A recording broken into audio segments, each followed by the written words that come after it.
Hello everyone, आज हम mensuration में एक नया पॉइंट वृत्त के विषय में पढ़ेंगे। वृत्ताकार चीज़ें आपने बहुत सी देखी होंगी, जैसे आपके साइकिल का पहिया है या घर में कोई चूड़ी हो या कोई भी ऐसी चीज़ें हैं जो वृत्तनुमा होती हैं, वो सब वृत्ताकार कहलाती हैं। फ़र्क केवल इतना होता है कि वृत्त को हम एक प्लेन पेपर पे ड्रा कर सकते हैं इस टाइप से, और उसका एक मिडिल पॉइंट होता है, एक केंद्र बिंदु होता है जिसे हम केंद्र कहते हैं। तो ये हमारा वृत्त में केंद्र हो जाता है, सेंटर। और वृत्त में ये जो लाइन आप देख रहे हैं ड्रा की गई है, इसे हम परिधि कहते हैं।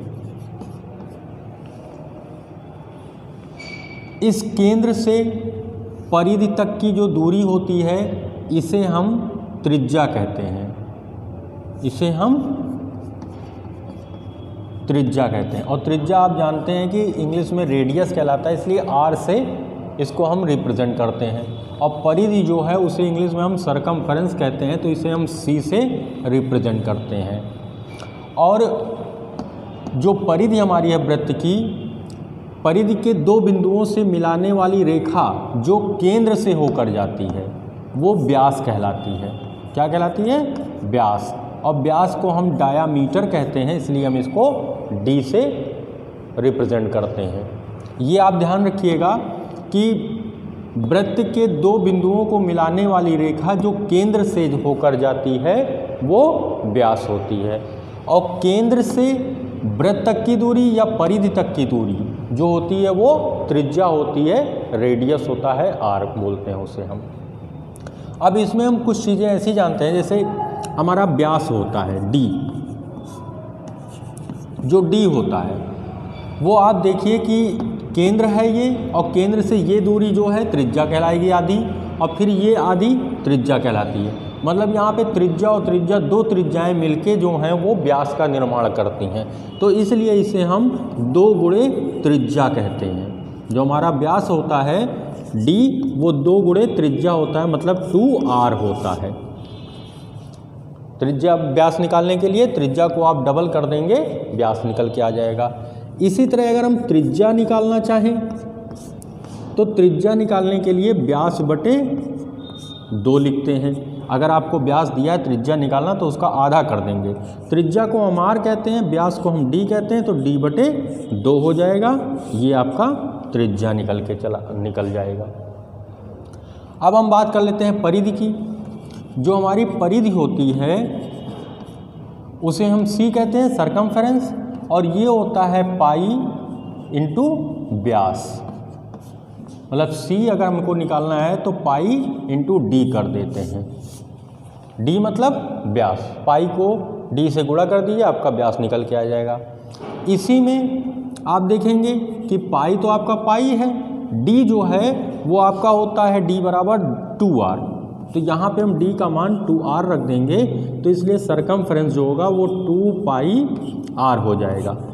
इससे केवल इतना मतलब है कि अगर आपको त्रिज्या दे रखी है, सरकमफेरेंस निकालना है तो ये फार्मूला लगाएंगे, अगर आपको व्यास दे रखा है वो परिधि निकालनी है तो आप ये फार्मूला लगा देंगे।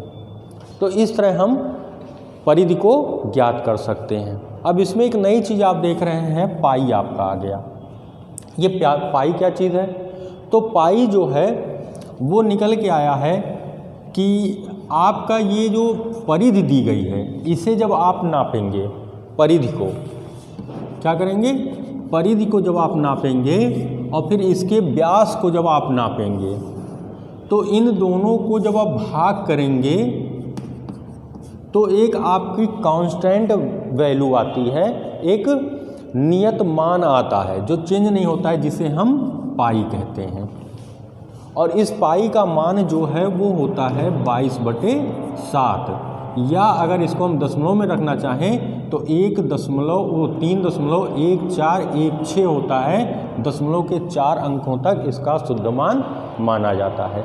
ये हमारे भारतीय गणितज्ञ थे आर्यभट्ट जी, उन्होंने बताया कि पाई का मान कितना होगा। और जब भी हम परिधि, किसी भी वृत्त की आप परिधि नाप लीजिए और उसका व्यास नापिए।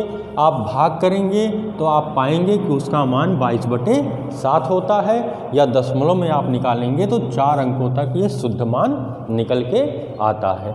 और फिर कालांतर में तमाम वैज्ञानिक हुए जिन्होंने पाई पे रिसर्च किया, और रिसर्च करने के बाद उन्होंने इसी पॉइंट पे आके वो रुक गए और अपने अपने वक्तव्य अपने उन्होंने ओपिनियन लोगों के सामने रखे पाई के लिए। लेकिन वास्तविकता में जो इसका शुद्ध मान है वो हमारे भारतीय गणितज्ञ आर्यभट्ट ने बताया कि इतना होता है। ये बहुत पहले ही उन्होंने बता दिया। और ये पाई है ये एक यूनानी शब्द है जिसे हम पाई कहते हैं। इस सिंबल को, ये जो हमारा सिंबल है, इसे हम पाई के नाम से जानते हैं। ठीक है।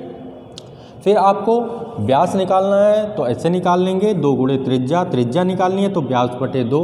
आपको परिधि निकालनी है, व्यास दिया है तो ये फार्मूला लगाएंगे, त्रिज्या दिया है तो ये फार्मूला लगाएंगे।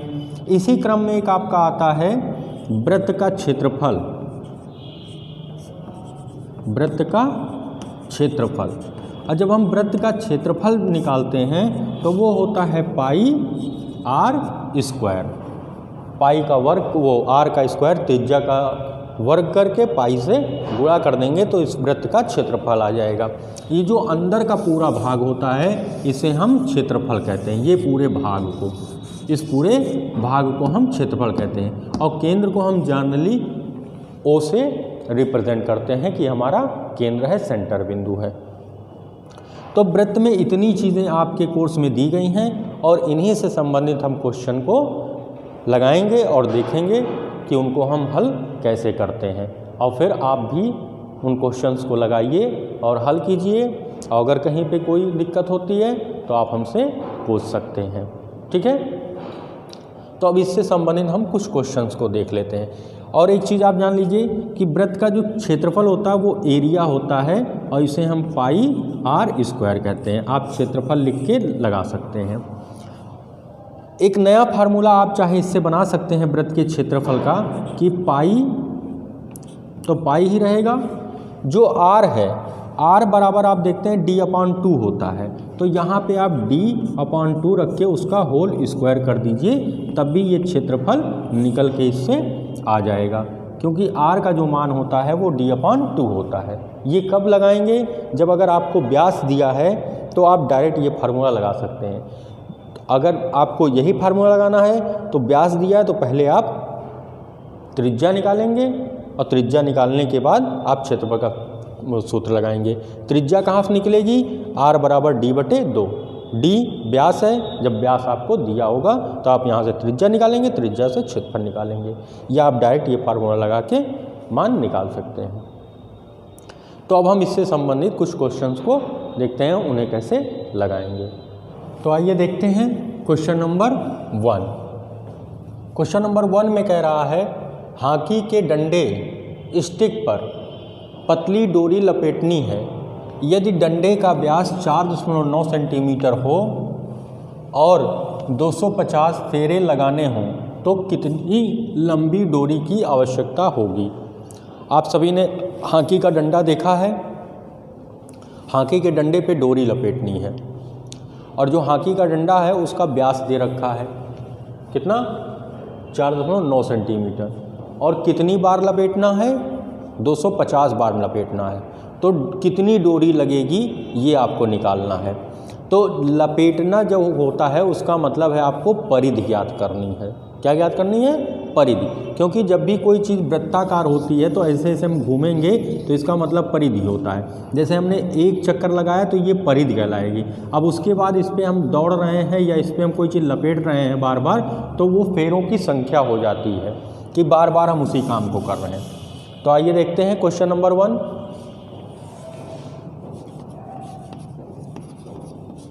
जो चीज़ें इसमें दी हैं उनको हम नोट कर लेंगे।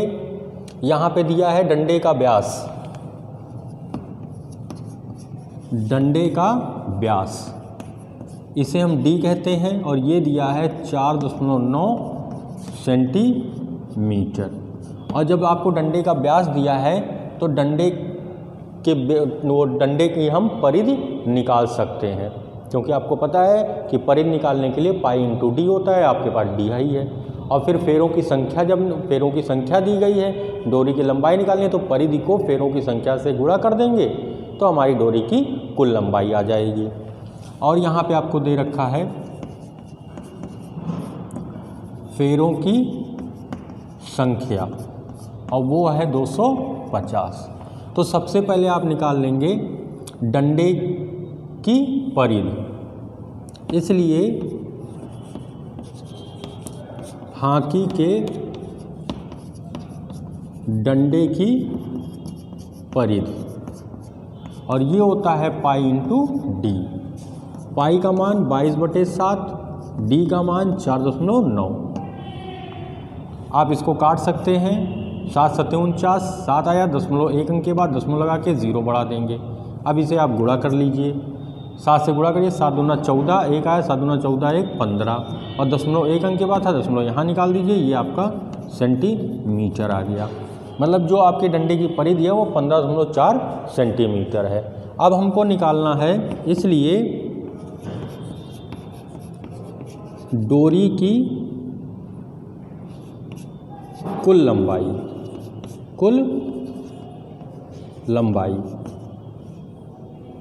डोरी कितनी लंबी है तो डोरी की कुल लंबाई निकालने के लिए क्या हो जाएगा, यहाँ पे परिधि इंटू फेरों की संख्या। परिधि आपकी आई है 15.4 और जो फेरों की संख्या है वो है 250। अब आप इसे गुणा कर लीजिए, 0 तो आपका आ जाएगा। अब यहाँ पे आपका है 154 को 25 से आप गुणा कर लीजिए, आपका आंसर आ जाएगा। 5 चौक को 20, 5 25, 2 27, 5 का नम 5 2 7, 2 से करिए, 2 चौक को 8, 2 पंचे 10, 0 आया, 1 आया, 2 का नम 2 1 3, 0, 8 7 15 के 5, 1 7 1 8 और 3, इतना आपका आ गया 0 5 8 3 और 0.1 अंक के बाद था, 0.1 अंक के बाद हटा दीजिए तो ये आपका 0 ख़त्म हो जाएगा और ये आ गया सेंटीमीटर। अब सेंटीमीटर में आ गया तो ये ज़्यादा बड़ा सेंटीमीटर में है तो इसे आप 100 से भाग कर दीजिए तो ये बन जाएगा मीटर में आपका आंसर। और यहाँ पे आप देख रहे हैं आपके जो हर में वो 2 0 हैं तो अंश में 2 अंक के बाद दशमलव लगेगा, वो भी पीछे से 0 5 2 अंक हो गए, दशमलव लगा दीजिए, फिर 8 और 3, ये आपका मीटर आ गया। तो डोरी की जो कुल लंबाई है वो कितनी है 38.5 मीटर। मतलब आपको हाथी के स्टिक पे 38.5 मीटर लंबाई की डोरी लपेटनी है, ठीक है। इसी तरह क्वेश्चन नंबर 2 में यहाँ कह रहा है एक साइकिल के पहिए का व्यास 77 सेंटीमीटर है। तो साइकिल के पहिए का व्यास दे रखा है, उसे हम नोट कर लेते हैं। साइकिल के पहिए का व्यास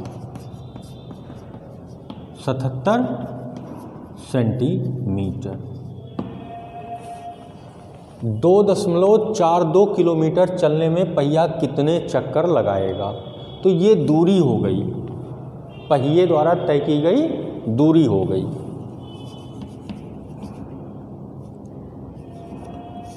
पहिए द्वारा तय की गई दूरी, ये दूरी है 2.42 किलोमीटर। अब आप देख रहे हैं इसमें सबसे छोटा जो मात्रक है वो सेंटीमीटर है और सबसे बड़ा किलोमीटर है, तो इसे आप सेंटीमीटर में चेंज कर लेंगे। सेंटीमीटर में चेंज करने के लिए 2.42 को 1000 से गुणा करेंगे तो ये मीटर में बनेगा और फिर जब 100 से गुणा कर देंगे तब ये सेंटीमीटर में बन जाएगा।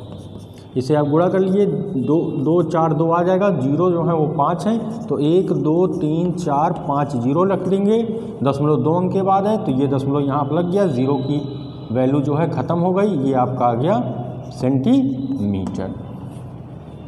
अब आपको निकालना है कि कितने चक्कर लगाएगा। तो कितने चक्कर का मतलब फिर वही है जैसे मैंने आपको बताया कि ये एक बार घूमेगा गोल गोल तो ये परिधि बनती है। और ये कितने सेंटीमीटर घूमा,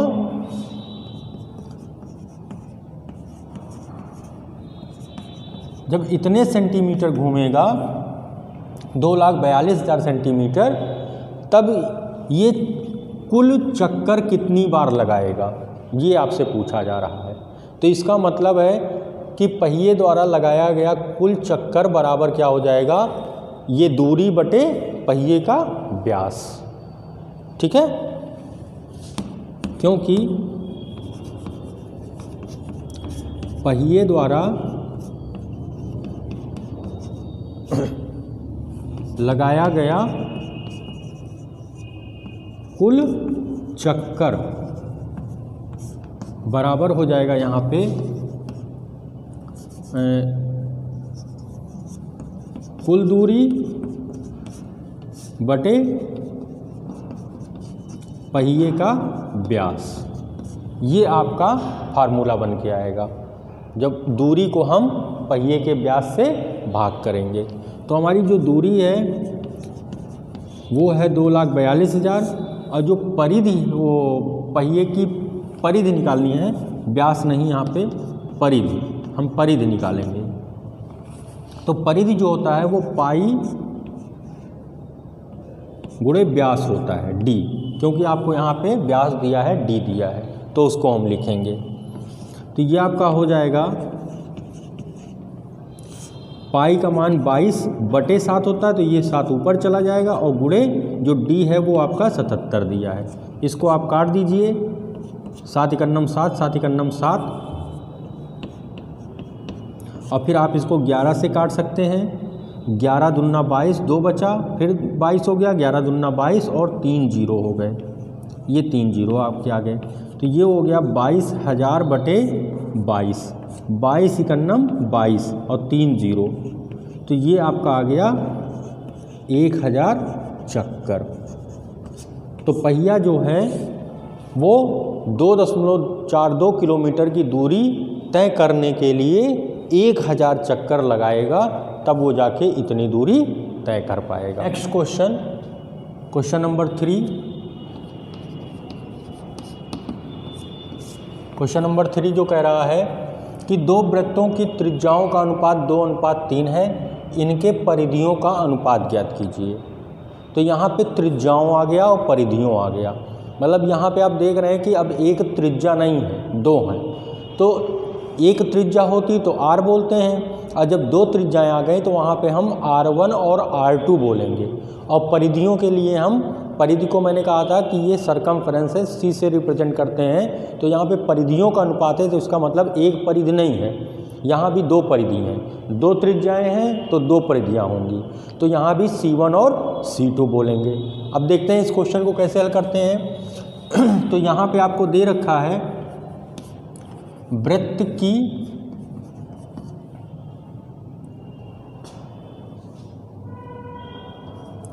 त्रिज्याओं का अनुपात, त्रिज्याओं का अनुपात, और त्रिज्याएं मैंने कहा R1 अनुपात R2 ले लीजिए, कितना है 2:3, वृत्तों की त्रिज्याओं का अनुपात, और आपको निकालना है परिधियों का अनुपात। इसलिए वृत्तों की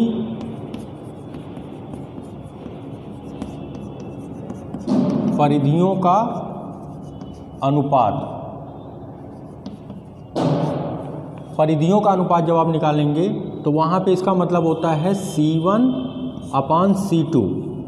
हम अनुपात को बटे में भी लिख सकते हैं, तो C1/C2। अब सरकमफेरेंस आप जानते हैं, C जो होता है वो 2πr होता है।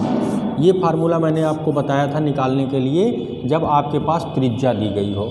तो यहाँ पे C1 है तो इसके लिए हम लिखेंगे 2πr1, और यहाँ पे C2 अपॉन में है तो यहाँ पे लिखेंगे 2πr2, क्योंकि जो R1 R2 हैं ये जो हैं आपके चर हैं, तो इसलिए वहाँ पे R1 और R2 हो जाएगा, क्योंकि इनके मान जो हैं कभी नियत नहीं रहते हैं।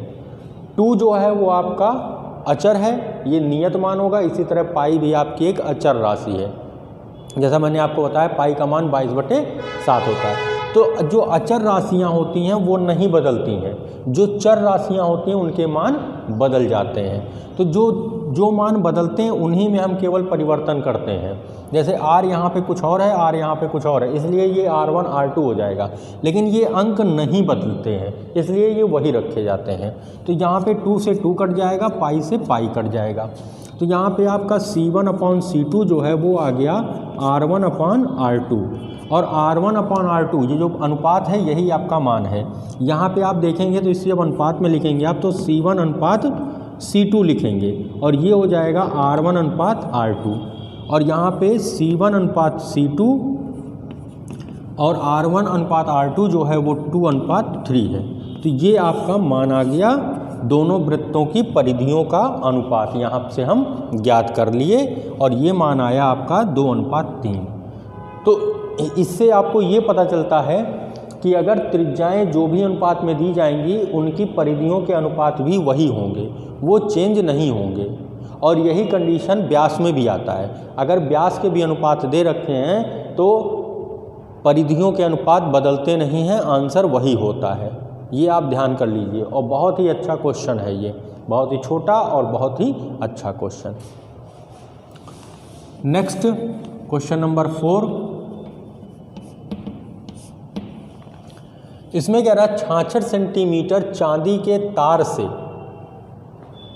चांदी का जो तार है वो कितना है 66 सेंटीमीटर है, बराबर नाप के 10 छल्ले बनाना है, प्रत्येक छल्ले का व्यास ज्ञात कीजिए। तो 66 सेंटीमीटर जो चांदी का तार है ये लंबा सा है। अब आप इसे सर्कल में भी बना सकते हैं, सर्कल आपके बने रहे हैं, कितने बन रहे हैं 10 छल्ले बन रहे हैं, और हमको प्रत्येक छल्ले का व्यास निकालना है। तो हम यहाँ पे एक छल्ले में चांदी का तार कितना इस्तेमाल होगा उसको निकाल लेते हैं। तो यहाँ पे दिया है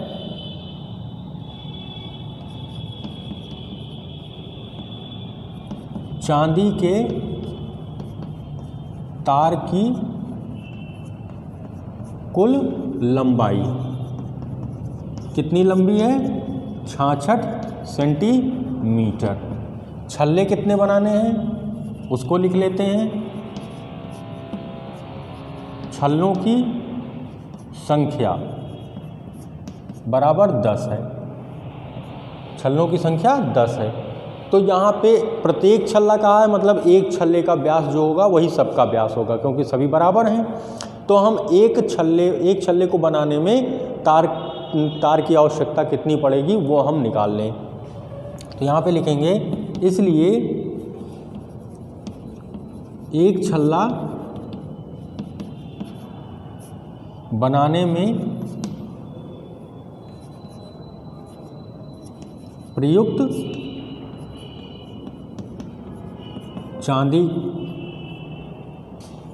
के तार की लंबाई, इसकी लंबाई में निकालें। तो कुल तार की लंबाई 66 है, वो छल्ले जो हैं वो 10 हैं, तो यहाँ पे भाग कर देंगे तो ये आ जाएगा 6.6 सेंटीमीटर। इसका मतलब हुआ कि एक छल्ला बनाने में जो चांदी प्रयोग में लाई जाएगी वो 6.6 सेंटीमीटर की होगी, और यही जो है वो परिधि का काम करेगी, क्योंकि जो आपका छल्ला बनेगा वो गोल गोल बनेगा ऐसे करके, और जब गोल गोल ये चांदी का छल्ला बनेगा तो तार भी गोल गोल हो जाएगा, तो यही परिधि का काम कर जाएगी। ठीक है, तो यहाँ पे लिखेंगे, इसलिए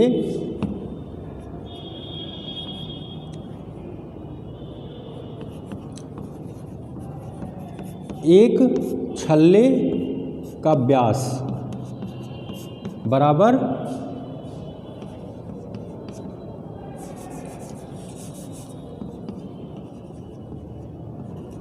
एक छल्ले ऐसे लिखिए, एक चांदी का छल्ला बनाने में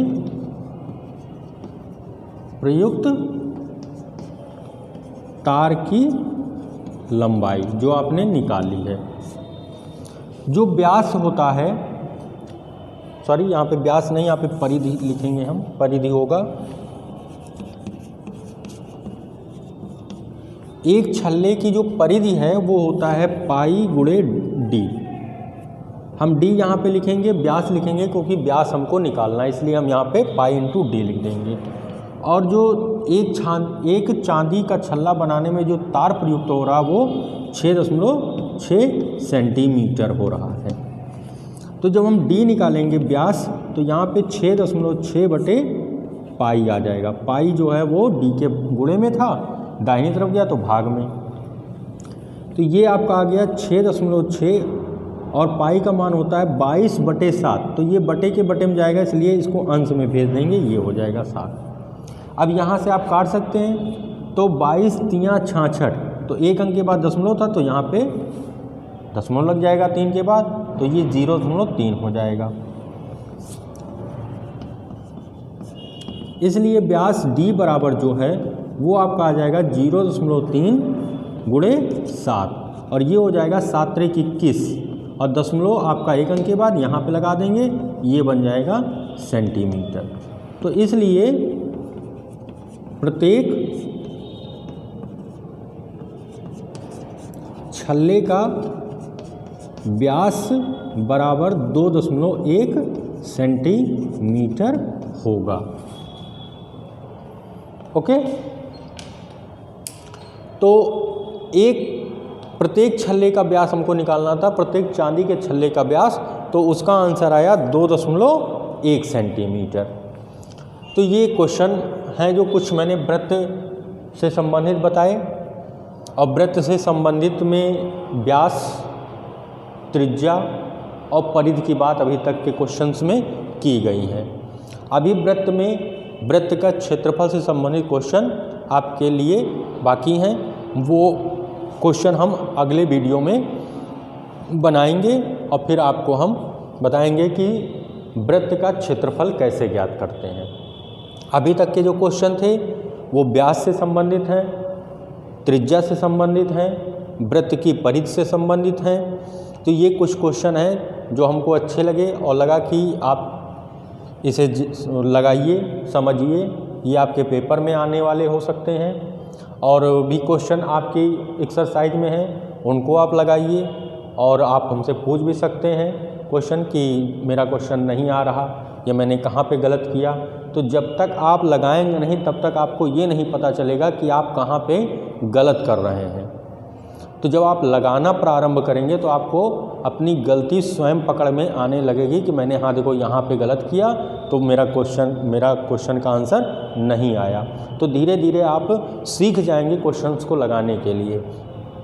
तो लगाइए, और कोई परेशानी हो तो आप हमें बताइए, हम उस समस्या का समाधान करेंगे। और नेक्स्ट वीडियो वृत्त के क्षेत्रफल से होगा, तो आप लगाइए, और फिर कोई समस्या हो तो आप हमसे पूछिए, हम बताने के लिए तत्पर हैं, आपकी हर समस्या का समाधान करेंगे। Okay, thank you.